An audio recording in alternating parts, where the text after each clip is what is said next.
Օգոստոսի 6-ն է, գտնվում ենք Աշտարակ քաղաքի Արագածոտնի մարզի ընդհանուր իրավասության դատարանի շենքի դիմաց ենք, որտեղ այս հատվածից գրեթե 1-1.5 ամիս առաջ ֆոտոռեպորտաժ տեսանյութ ենք հրապարակել եւ ներկայացրել ենք այն հակասանիտարական գարշահոտ վիճակը, որ տիրում էր այստեղ։ Անգամ ճանապարհը երկու կողմանի ամբողջությամբ լցված էր մետաղե ջարդոնի վերածված ավտոմեքենաներով, հիմնականում ավտոմեքենաները մասնակցություն են ունեցել ճանապարհատրանսպորտային պատահարների, վրաերթերի, ցավոք այդ թվում ողբերգական եւ հրապարակումից կարճ ժամանակ անց իմ տեղեկություններով ներքին գործերի նախարար Արփինե Սարգսյանի, Արագածոտնի մարզպետ Մովսիսյանի, դատական դեպարտամենտի Վարչագույն դատականի ղեկավարի եւ Աշտարակի քաղաքապետ Թովմաս Շավերձյանի միջամտության արդյունքում այդ թվում նաեւ մեծ աշխատանք իրականացրեց Հայաստանի քննչական կոմիտեի նախագահան եւ Արագածոտնի մարզային քննչական վարչության պետ Արթուր Մնոյանը, հիմա տեսնում եք բոլոր ավտոմեքենաները հեռացվել է այստեղից, տարածքը այն որ ասում վերադարձվեց վերջապես ժողովրդին ու հիմա մի քանի ավտոմեքենաներ է մնացել, սրանք էլ պիտի տեղափոխեն, որից հետո Աշտարակի քաղաքապետ Թովմաս Շավերձյանի հանձնարարականով կատարվելու է լվացման աշխատանքներ։ Հիմա տեսնում եք ամբողջ մեքենաները տարվել։ Տեսնում եք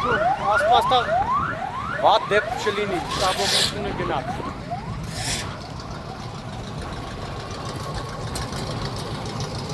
Աշտարակի քաղաքապետարանն է, չէ՞։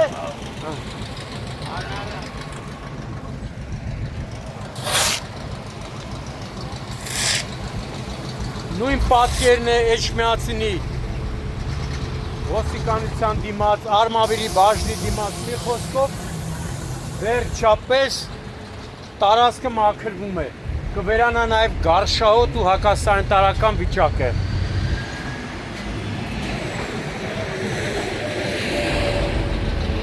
Հեսա ավտոքարշակը եկել է, որ մյուս ավտոմեքենան էլ տեղափոխի։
Պետք է լվան ճամփել, լվանալու են էլի դրա համար։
Ալեքսանդր, դա իդեն գոմենա։